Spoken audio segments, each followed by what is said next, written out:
This is a public health announcement brought to you by Heather Shepard, the Primal Pioneer.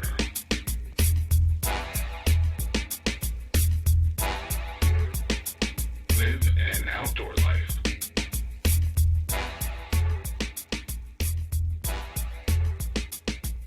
This is the Primal Pioneer podcast, a show dedicated to helping you achieve optimal health by making radical lifestyle, dietary, and environmental shifts to support forward movement with your health. I'm your host, Heather Shepard, radical health practitioner, gut health specialist, and homeopathic doctor in training. When I was 23 years old, I suffered a TBI, otherwise known as a traumatic brain injury. This shifted my life from a super athletic type A person to being sidelined from physical activity for nearly 12 years. I tried every modality under the sun, desperately yearning, trying, and hoping to get better. It wasn't until I stepped outside of the conventional medical model and even much of the alternative medical model that I saw real, lasting progress with my health.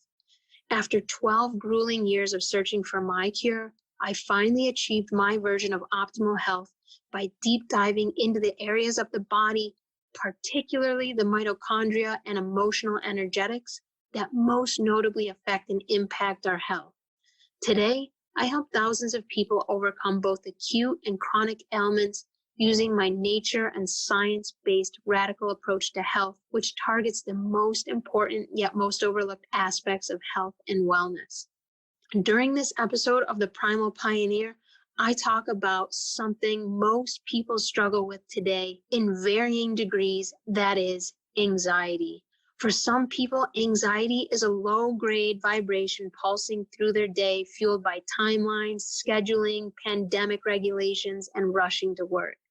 For others, there's great anxiety around health. For others, anxiety has been a constant in their life after a traumatic event. During this episode, I share how anxiety isn't just anxiety. Like all illness, anxiety has a root cause. It's unique to the individual, their life experiences, their genetics, their environment. And as someone who's personally struggled with extreme anxiety throughout my 20s, I've learned some pretty amazing techniques and holistic practices for accessing and clearing root causes of anxiety. During this episode, I reveal my top 3 holistic go-tos for helping to overcome anxiety, despite the degree to which you struggle with this bone-rattling condition. Now, let's dive into the episode to help you access root causes of your anxiety struggles so you can lead a grounded, centered, and more present life.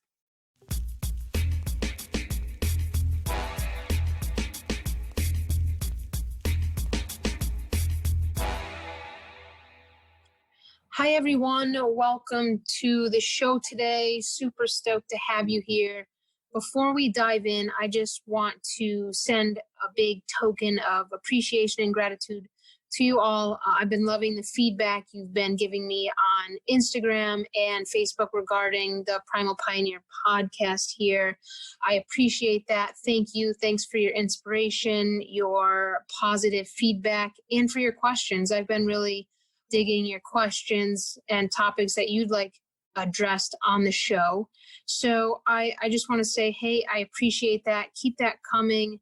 And as always, if you have a topic you'd like me to cover on the show, by all means, feel free to send an email my way or contact me on social media to chat about your question. Always super, super happy to bring those up here on the show. And so today, I want to talk about a topic I've struggled with for years. It was a huge issue for me. It was super debilitating for me throughout my 20s, and that is anxiety. At the peak of my anxiety, I was what you would call a total case. I was a total basket case. Agoraphobia, fear of leaving the home, right? Fear of elevators, fear of closed spaces, fear of crowds, panic that I wasn't going to be okay, panic that my health was failing, and ultimately that if my health failed, I wouldn't be able to show up in life to help other people heal, which is something that I'm super, super passionate about, right? It's a big part of my path and purpose.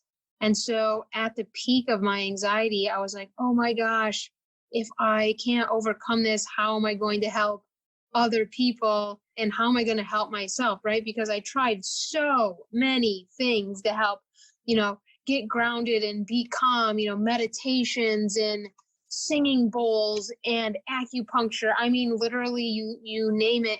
And I likely tried it for my anxiety levels. And so I struggled with really debilitating anxiety for years until I got to a place where I was introduced to other modalities that were actually helpful and that helped me get to the root of my anxiety.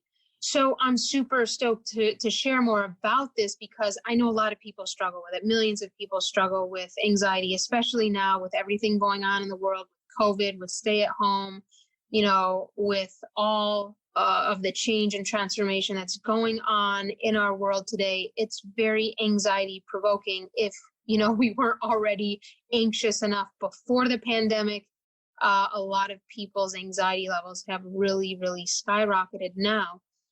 And so if you're someone out there who struggles with anxiety, I want you to know that there are some really awesome resources and modalities out there to help you access root causes of your anxiety. There are some really great tools out there and resources. However, they're less known and we don't really utilize them. So the whole goal of this episode today is to bring your attention to 3 of the most effective tools I've found and utilize when it comes to overcoming anxiety. They're the same tools that I use to overcome what you would say and what I would consider an extreme anxiety state. And they're the exact core elements that I use with my clients who are struggling with anxiety as well. So let's dive into these 3 elements because they're going to help you access root causes of anxiety. And just to preface, everybody who struggles with anxiety has it for a reason unique to them. So, this reason could be due to a life event. It could be due to a trauma. It can be triggered by some sort of medication or vaccination or surgery. It's really unique to you, and getting to the heart of why you struggle with anxiety, when it started, what was going on in your life at that time. These are all ways that I like to assess and deep dive into to really figure out and determine why somebody is struggling with anxiety. So it really depends and varies from person to person. Okay, so let's get into the 3 core elements or holistic modalities that I use to help prevent any anxiety attacks in myself. And they're also what I use in my clients who are struggling with super extreme anxiety to moderate to low level anxiety. So here we go. Number 1 is homeopathy. And this is one of the most effective holistic approaches to anxiety that I have found. For those of you unfamiliar with the practice of homeopathy, I'm going to give you a little snapshot, synopsis here of what it is, how it works, and how it's super helpful to overcoming anxious states. So a homeopathic doctor prescribes what's called a homeopathic remedy to help remove root emotional and physical patterns in the body. And these patterns can develop from trauma, they can develop from grief, loss, they can be inherited patterns, they can develop from prescription drugs or an intense acute illness or vaccinations. Those are some of the core driving factors behind not only anxiety, but poor health as well. So pathology manifests in the body as we're exposed to germs, toxins, or traumas, or due to something we have simply inherited genetically, a pattern, a miasm. So the more exposures that one has to these things, so let's say you've had a vaccination, and then you got strep throat reoccurring throughout your life, and you had to take a lot of antibiotics, and then you had a big trauma because somebody you really loved died, or maybe, something traumatic happened to you. And then, this whole cascade starts and continues, and it's basically how we go through our life. Now, the more of those exposures we've had without addressing and removing those layers, the sicker one is, and the longer it's going to take to make a full recovery once the appropriate and correct healing plan is put in place.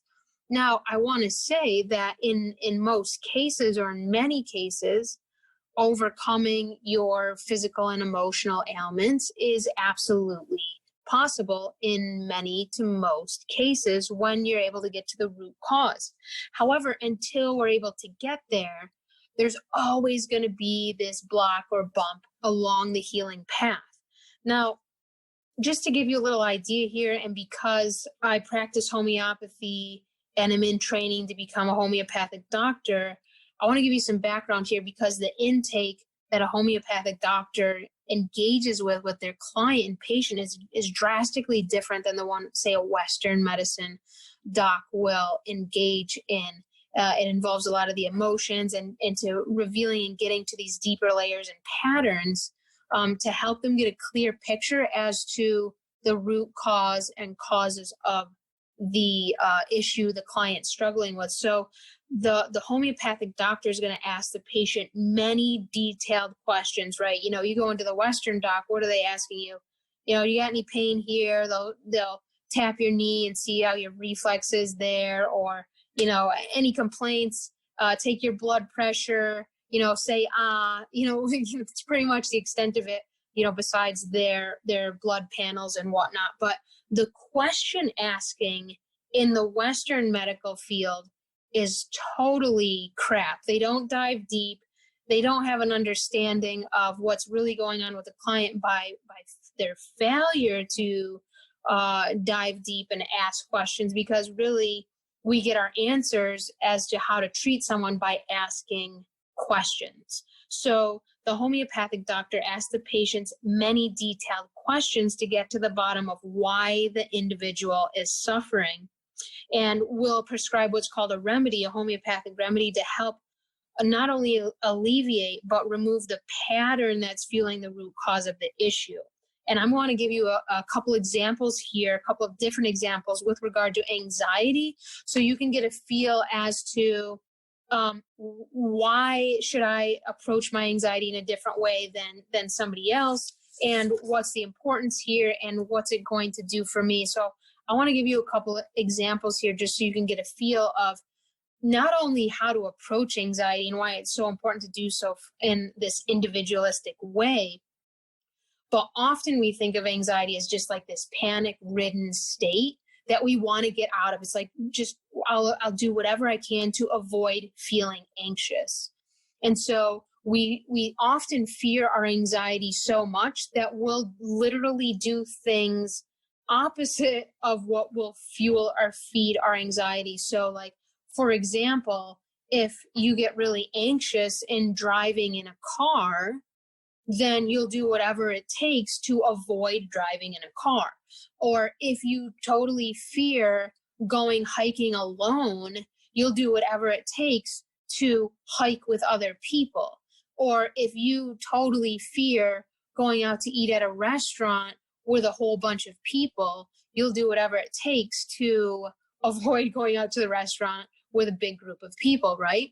And so I'm not telling you to avoid the things you're anxious about. Like, why would you continuously go into a state that makes you super anxious?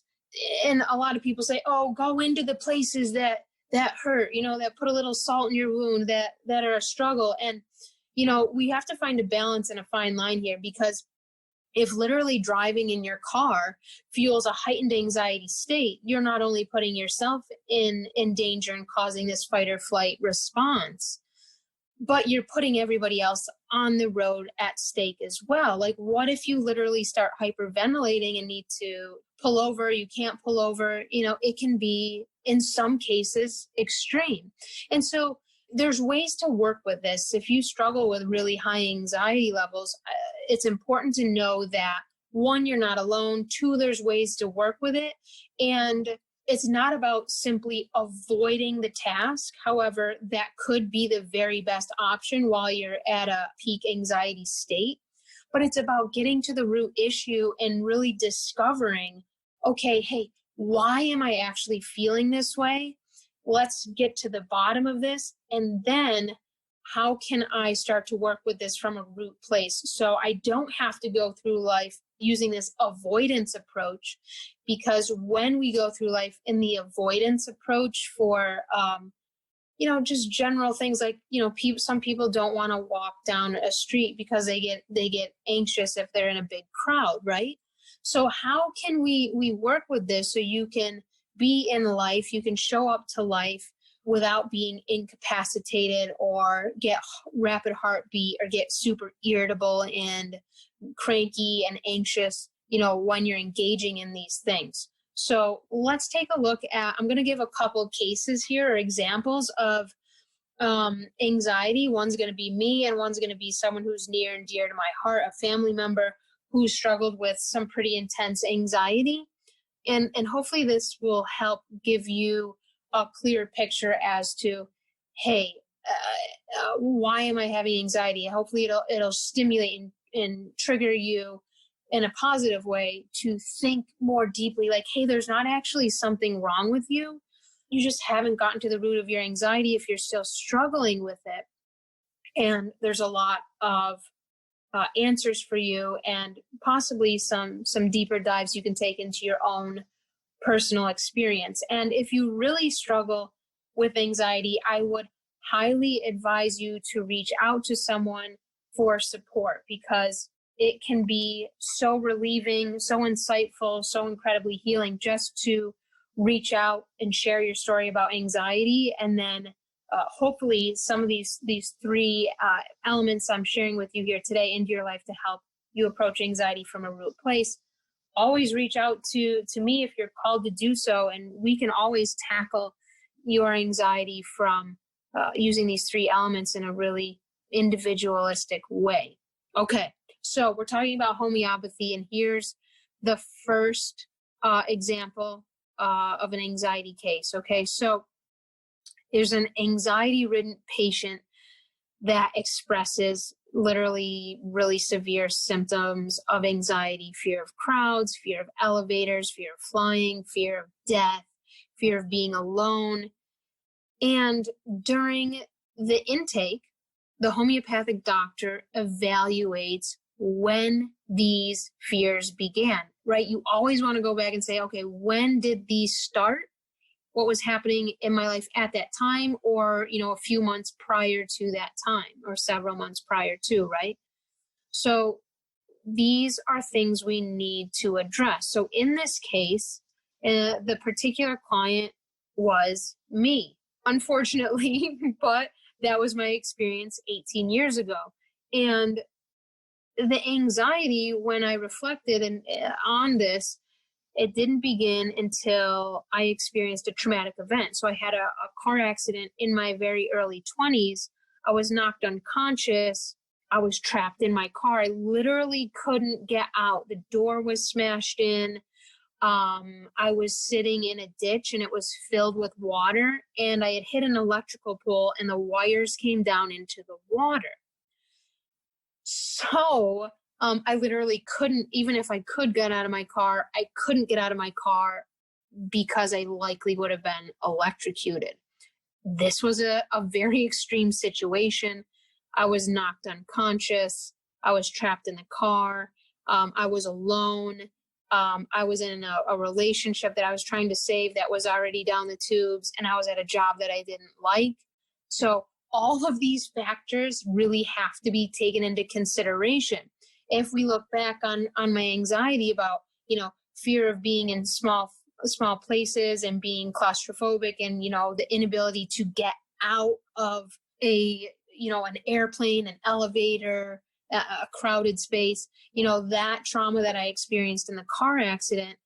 After the car accident, these anxieties about these things just continued to escalate. And at the time, in my early 20s, I didn't really associate it with, hey, it was because I was trapped in my car and I have a lot of trauma there and my fight or flight got really heightened. And, I didn't go back and weed it out like that until years later. So this is one anxiety picture that was fueled by a traumatic event. Not everybody's anxiety is going to be fueled by a traumatic event. Some people's absolutely, but not everybody's, okay? So the way one would approach this case is going to be different than, say, the next case I outline and share with you, because this is really related to trauma. It's related to being trapped in closed places, fear of closed places, claustrophobia, fear of flying, etc. So like if there's literally a homeopathic remedy for anything, there's so many, they're always being created. And hopefully there's going to be one. I know there will be, and hopefully I'll have a hand in this of creating one to antidote the effects of EMFs and 5G.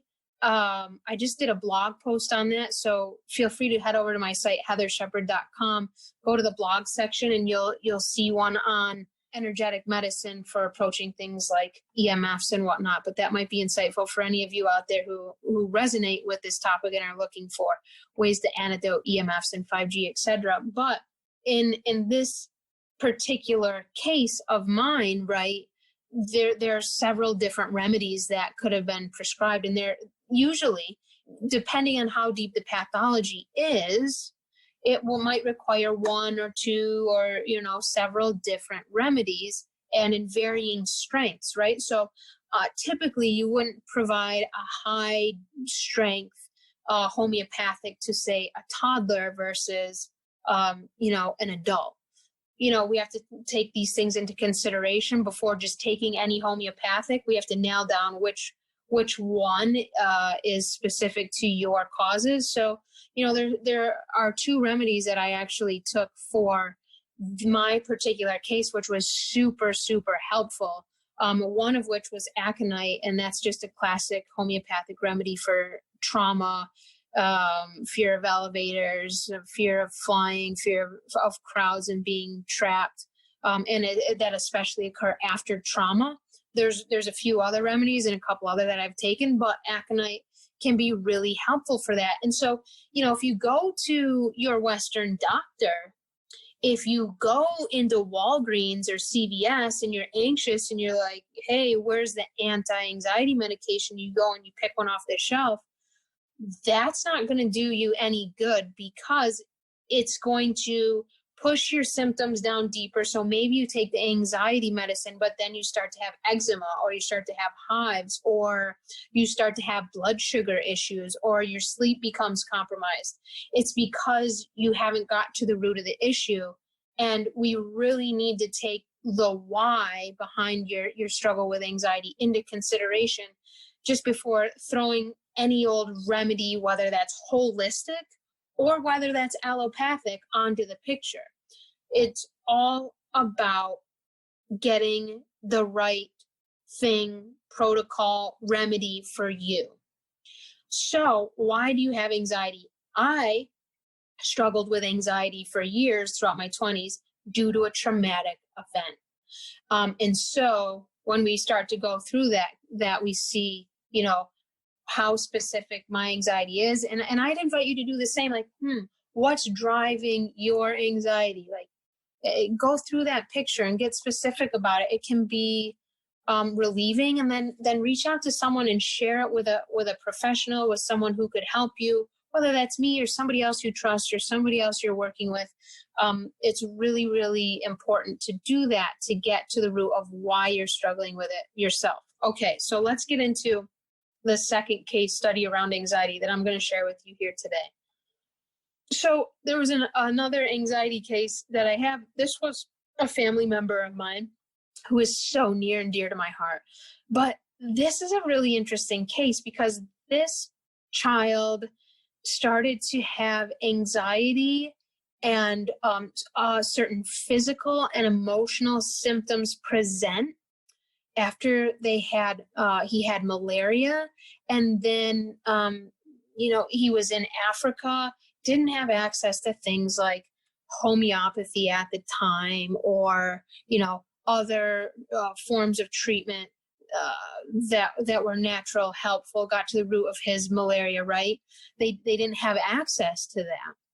So it got so bad that he was taken to the hospital, and they gave him the standard of care treatment for malaria. And these drugs are really intense. If you're someone out there who has had malaria, who's taken malaria meds or drugs, or maybe you know someone who has, or maybe you have a child who has, these are really intense drugs that I won't say 100%, but I'll say 99.9% of the time will fuel another deeper pathology, will drive the person into a deeper pathology after taking them. A lot of medications do this. Malaria is a really, really strong one that will do this as well. There was a noticeable difference, a noticeable shift in the child's emotional behavior starting right around 3 to 4 months after the drugs. And this can be typical. Like, it doesn't have to be, the next day the child's acting different and has made this extreme behavioral or physical shift. It could take, 3 or 4 months for the individual, the child, the adult, after they've taken a medication, gotten a vaccine, taken a strong antibiotic, for different symptoms to clearly present. So this doesn't have to be, like the next day, here's the symptoms. Usually they don't happen like that. Sometimes they do. It depends on the health and the strength of the individual. But typically it can take a few to several months for the actual symptom pattern to shift to a noticeable degree. So about 3 or 4 months after the child took the malaria medication, there was a noticeable shift in behavioral, emotional patterns, even physical health states. So he started to get anxiety in social settings. And, the kid's not going to say this. He doesn't really notice this, but you can pick up on it just by observing him. And I could, because I'm his family. We're in close proximity. So, people would come over to the house, and he'd be, like hiding behind the wall, kind of peeking throughout the doorway to see, hey, is it safe to come out? And then he'd run back into his room. So, there was this social anxiety that started, and, we'd say, hey, we're going to go to the river and, go play. We're going to go down to the ocean. And he'd be like, okay, now who's going to be there, and how many people? And so, he started asking questions like this, and you could tell that there was this social anxiety starting. And so this continued to build. It continued to get more noticeable. It continued to impact his life more and more. And he became more and more sensitive to disharmonies in the home. So anytime the family moved, or the parents had even a minor fight, or this was a really interesting one, when the mother would go to throw something away in the home, he would be like, what? Don't throw that away.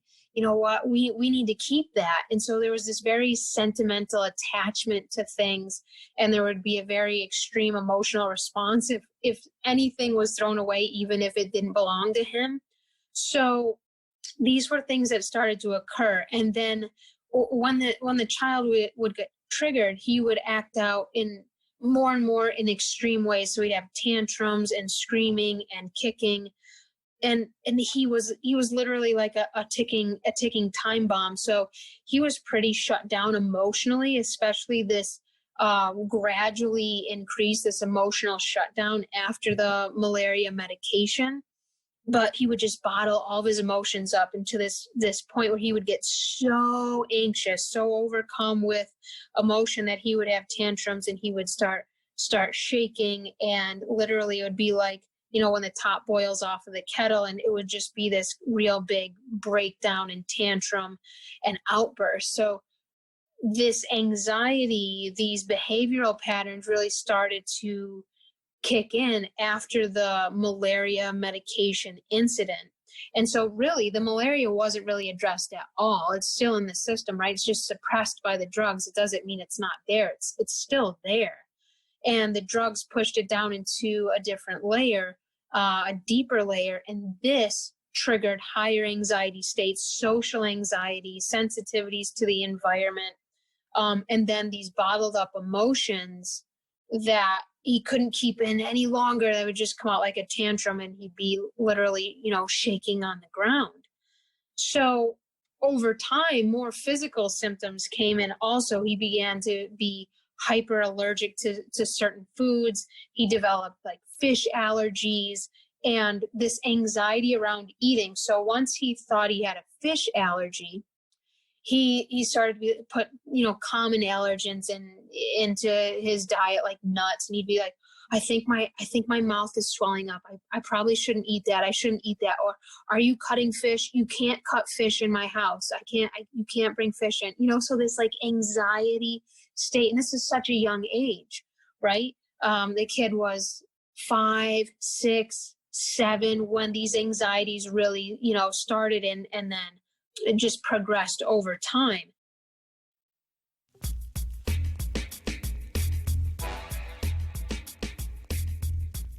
For those of you ready to harness the healing potential stored in AM sunlight, for those of you inspired to restore healthy brain chemistry and neurotransmitter function, all of which are necessary to overcoming anxiety states, I invite you to pick up a copy of the Sunlight RX ebook. The Sunlight RX teaches you in 4 simple steps how to improve vitamin D levels, melatonin, dopamine, serotonin levels. You'll learn how to maintain healthy thyroid function and optimal digestive health simply by following my 4-step approach outlined in the Sunlight RX. After just 1 month of committing to the Sunlight RX, I began to see noticeable, dramatic positive shifts in my anxiety levels. By month 3 of my Sunlight RX practice, my anxiety levels were virtually non-existent. To get a copy and start practicing as soon as the next sunrise, head over to my site, scroll down the homepage, and you'll see where you can purchase the Sunlight RX ebook. Now, let's head back to the episode all about accessing root causes of anxiety.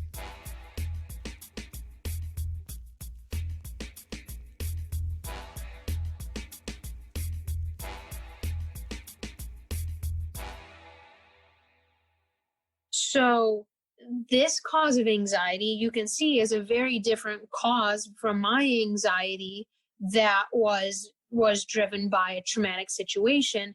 This case was more so driven by an exposure to an acute pathogen that was treated with a prescription drug that was super strong. And that started this whole cascade of negative health symptoms. This case would require a different homeopathic remedy to address the different symptoms that presented in this case. So, like, for example, I gave him homeopathic nat mur, and this is a very deep acting remedy, and he gradually got better over time and got to a more relaxed state, a more grounded state, was more emotionally open, shared his feelings more. The stuffing the emotions in became less and less over time, and the anxiety in social settings, it was like he was a totally new person, and would greet people at the door after this remedy. So the point of my examples here are, number one, you can't treat every anxiety case the same way. Anxiety, like all diseases, have a reason specific to the individual and their experiences.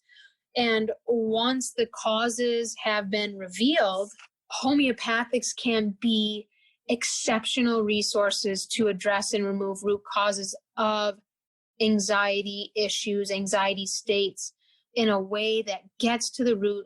It's really individual to the person's own experience with anxiety. Okay, let's dive into number 2, which is the Sunlight RX. Now, sunlight has very potent physiological effects on the body, I'm sure those of you who have listened to the podcast for some time are really grasping this, getting to know this, and all these awesome benefits of sunlight. But I'm going to focus in on the benefits it has with regard to overcoming anxiety here in this episode. And one main thing is it drives all of our hormonal signaling. It drives our metabolism right. But it also drives the firing of specific brain chemicals and neurochemicals and neurotransmitters in our brain. And honestly, I had no idea that sunlight could practically cure my anxiety until I experienced it firsthand. So despite your reason for struggling with anxiety, sunlight is going to be a great benefit to most anxiety cases, unless there's, say, photophobia, sun sensitivity, fear of sunlight. Then that's something that first needs to be addressed with homeopathy to help remove some of those fears and phobias and triggers. But in most cases, the Sunlight RX is going to be a really potent and effective support to all anxiety cases. Of course, we need to dig into the root cause of your anxiety case and remove that. But the Sunlight RX will help because it's going to change the way your brain fires and your brain patterning and the neurotransmitters that certain spectrums of sunlight stimulate. That was like a tongue twister right there. So the reason why sunlight's so super supportive to overcoming anxiety is because it does stimulate the firing of anti-anxiety neurotransmitters and neurochemicals.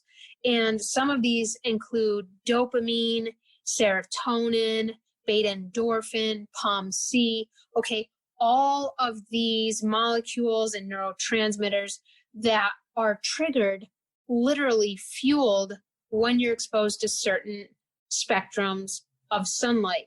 Literally, nature designed you to interact with sunlight so you could be exposed to the chemical signals that it triggers, that it stimulates, and have a huge dose of these feel-good chemicals every day. And these chemicals not only make you feel good and stimulate feelings of well-being and positivity, but they also are very supportive and necessary for peristalsis, which is how your food moves down the tract and you produce a bowel movement. So the brain and the gut are so intertwined and connected by that vagus nerve. And these chemicals that drive the functioning of these two important areas, the brain and the gut, are really largely dependent on the firing of your neurochemicals and your neurotransmitters. Now, when I started improving my light environment, I was mitigating artificial light and getting outside in sunlight more and more. I thought that I'd just simply be outside more, enjoying being outside more. I'd be off my computer more. I'd be in nature more because I live in places surrounded by nature. It's so important to me. It's my healing process to my soul. I'm not someone who could just live in, downtown St. Louis or, downtown Portland. I'm not a downtown, kind of person in that way. I need to live in nature. So when I started to improve my light environment, getting away from artificial light, being outside more, like I literally thought I would just get an awesome dose of nature every day and be outside more, which is something that's super, super important to me. But something big happened that I wasn't expecting.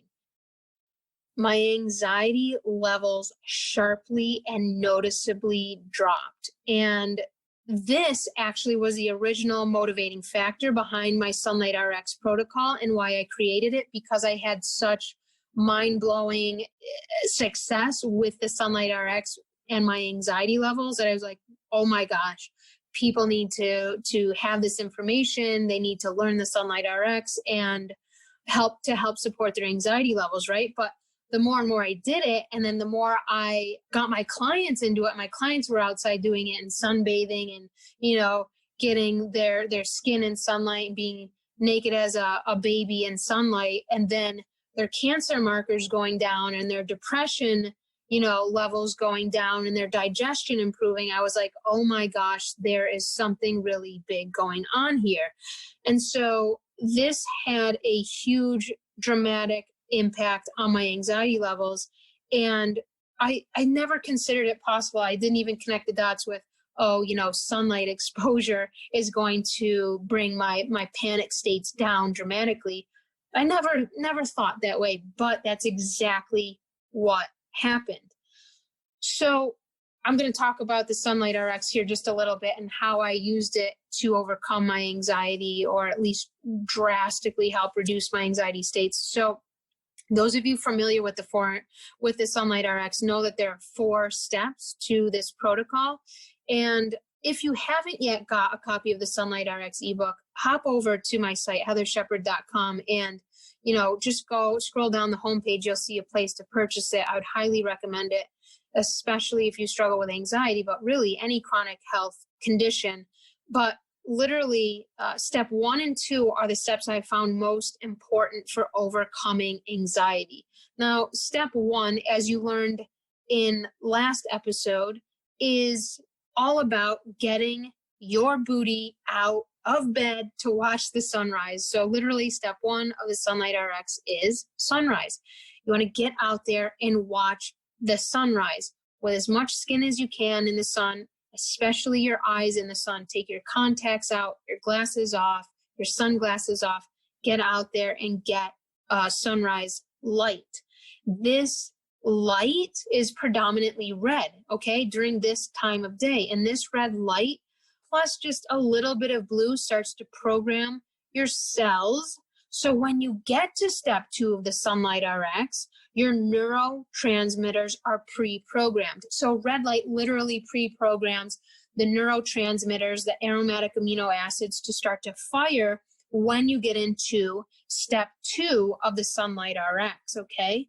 And so you need your cells to be pre-programmed with this red light in order for those neurotransmitters to function and fire as they get activated in step 2 of the Sunlight RX.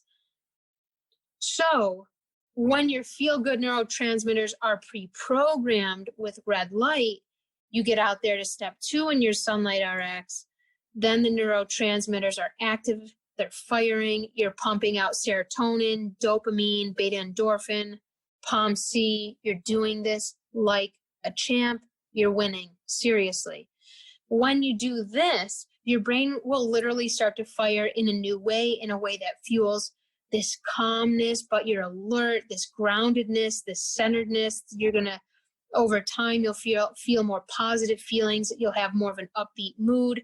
This is a super effective tool, literally a gift from nature that's practically free to everyone on the planet, that helps you overcome anxiety, because it literally trains your brain to fire differently in a healthier way. It programs the neurotransmitters to function and fire, which is really a huge part of overcoming anxiety, as well as so many other conditions like depression. Okay, so let's get into number 3, which is all about the breath. It's specifically about exhaling. And so last episode, I started to talk a little bit more about breath work. Breath work is so important to our picture of health and really achieving your version of optimal health. Poor breathing fuels not only anxiety, but pretty much all modern diseases today, even things we don't even think about, like emphysema, asthma, scoliosis, allergies. All of these can be fueled by poor breathing. So poor breathing fuels anxiety and literally makes the anxiety-driven patient or person feel worse. If you think about being in an anxious state, how do you feel like the breath goes? Not well. It's like you're hyperventilating, right? So anxious people, asthmatics, these people are chronic mouth breathers. Most people are, but if we just are focusing in on today for the purpose of this episode, those who are anxious And I'm going to bring in asthmatics here because it's in a way a form of anxiety when you get to that hyperventilated state. These individuals tend to be chronic mouth breathers. Anxiety states tend to include shallow mouth breaths, right? You can't catch your breath, right? And they put us into this state of hyperventilation. When we breathe too frequently and when we breathe through our mouth, we're breathing too much. We're literally over breathing. And this increases heart rate. It increases inflammation levels. It increases stress. It puts us into that fight or flight response. Our cells can't utilize oxygen efficiently and we become hypoxic. What is cancer? Hypoxia. Our cells are hypoxic, right? What if you could start to prevent or reverse cancer by simply shifting to being a nose breather and not a mouth breather? This is something that I'm just starting to teach my private clients about. I think there's big juju here. So the trick to preventing anxiety is training yourself how to become a nose breather, even when you sleep. Literally, people are buying sleep apnea. It's called sleep apnea tape. They're placing it over their mouth. There's different varieties of this. Some is really uncomfortable. Some is really irritating to the skin, while other is you can't even really feel it too much across your mouth, but they're literally putting this over their mouth. Sleep apnea patients or chronic mouth breathers, and they're sleeping like this to retrain their body, their system, their pathways, how to be a nose breather. There's other ways you can do this. If you're panicked, if that puts you into anxiety thinking about taping your mouth at night, by all means, don't do it. There's other ways, to work with this. There's certain breathwork techniques that you can use to help train you into becoming more of a nose breather versus a mouth breather. The trick to preventing anxiety is training yourself how to become a nose breather. And even when you sleep, okay, if you're not into the tape thing, then simply do some nose breathing before bed and throughout your day, and this should start to help in big ways. Also, the anxiety-ridden person, I would really encourage you to focus on your exhale as well. So most people, they have too big of an inhale and then they hold their breath. And then we have teensy tiny exhales, right? This happens in sleep apnea. We can't, we start to choke we just start choking in the middle of the night because we don't have enough air. Literally, we've taken in too much air. We haven't exhaled enough, which causes this sleep apnea state. There's even something now, I think they call it email apnea, because people are checking their email, they're working from home, they're doing their things on their computer, and they're literally in a sleep apnea state during the day while they're on their emails or checking their phones, because they get into that almost this different like brainwave pattern where their mind is a little dull because they're focused on a screen, and they get the jaw drop in their mouth and they become mouth breathers. They're not exhaling fully or efficiently. And this is now literally called email apnea. So extending the exhale actually improves the amount of oxygen that the cells and tissues can utilize. I'm going to give you just a couple of techniques here that I use when it comes to helping to improve my exhale to prevent anxiety. And you can even use these in the middle of a panic attack situation to help calm you down and to help get more grounded. So one of these that I like, and I shared this one in the last episode as well, it's one of my favorites because you focus a lot on the exhale. So basically you inhale in, and when you've got to the peak of your inhale, you start to exhale, but in your exhale, you're counting to 10. And you start counting to 10, vocally, in a soft vocal, right? So you start counting to 10 in a soft vocal, then you get to a whisper, and then you go to the point where you're just mouthing it until you have to take another inhale. So this could sound something like you inhale, 1, 2, 3, 4, 5, 6, 7, 8, 9, 10, 1, 2, 3, 4, 5, 6, 7, 8, 9, 10, 1, 2, 3, 4, 5, 6, 7, 8, 9, 10, 1, 2, 3, 4, 5, 6, 7, 8, 9, 10. and then you start to mouth it until you're out of breath. You inhale and you repeat that cycle. Repeat that cycle at least 10 times. If you can do it 20, 30, as many as you can, great. It focuses on the exhale, which is super key to overcoming anxiety, to preventing anxiety. And really, it's a huge key to decreasing inflammation in the body and overcoming all chronic disease. So that's one that I practice several times a day. It's one that I highly recommend. If you're in the middle of an anxiety attack, you can try this. Now, the healthy breathing pattern, always through the nose, okay, is about somewhere between 5.5 seconds. Inhale through the nose, and about 5.5 to 6 exhale, mouth or nose. Play around with both, okay? And so if you're in just, you're going through your regular day, maybe you're at the grocery store, maybe you're just sitting under a tree and relaxing, you're doing your Sunlight RX. You can do any of these breathwork exercises, but focusing on that about 5.5, 6 second inhale, 5.5, 6 second exhale, that's a really great way to train yourself to be more of a nose breather, but it also reduces heart rate. It's a really great cardiac toning method. It's calming. It's great for the parasympathetic nervous system. So that's one that I would recommend. If you're in an anxiety attack, you're right in the middle of one, focus on about a 4 to 5 second inhale. Okay. And go slow. You don't want this to be a panic. You're trying to overcome panic. So you want it to be a slower breath, and then go for a long exhale, 10 seconds if you can, more than 10 seconds if you can, but if you can at least get to 10 seconds. So 4 to 5.5 second inhale, and then at least a 10 second exhale really, really can be helpful when you're in a state of anxiety. Now, that's one that I actually even do for preventative measures. If I'm doing some kind of a meditation, or if I'm just doing some breathing exercises, that's one that I'll often focus on, is a shorter inhale around 4 seconds and a longer exhale for as long as I can.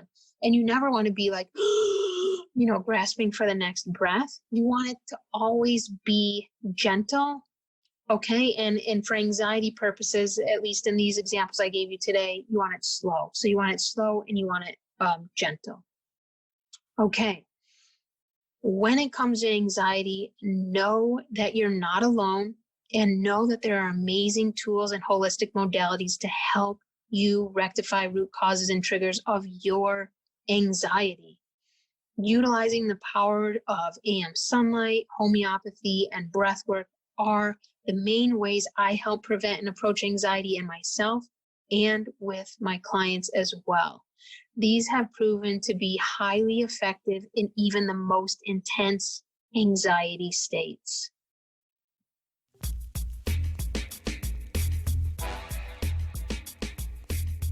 Thanks so much for tuning into the show today. I hope this episode was an eye-opening and inspiring show regarding anxiety and how to approach it from a root place. For years, I struggled with anxiety to a debilitating degree. I tried literally hundreds of modalities to try and rectify my anxiety levels. However, it wasn't until I incorporated the Sunlight RX, homeopathy, and breathwork into my life that I saw dramatic shifts in my anxiety levels. So if you're feeling hopeless about your anxiety, know there are answers and options for you out there. If you enjoyed this episode, I would appreciate if you could take 1 minute to rate and review. Each review helps more and more people just like you learn the deeper truths about health, healing, the limitations of dietary trends, and unveils the deeper truths behind what's actually driving our epidemic rates of poor health today. Don't forget to take a screenshot of this episode, share it on your IG stories, and tag me at sunlight_RX. Thanks again for tuning in, and see you next week. The Primal Pioneer podcast is not intended to diagnose, treat, or cure any disease in the Western medical sense or terms. It is to be used for educational and informational purposes only. The information shared on this podcast and all of Heather Shepherd's work is not a form of diagnostic medicine, nor is it a medical treatment. Heather Shepard is a health educator, radical health practitioner, and a trained EMF specialist. And although she has a bachelor's in science and master's education in alternative medicine, she is not a medical doctor and does not give medical advice. Her work and sharing is to be used for informational and educational purposes only.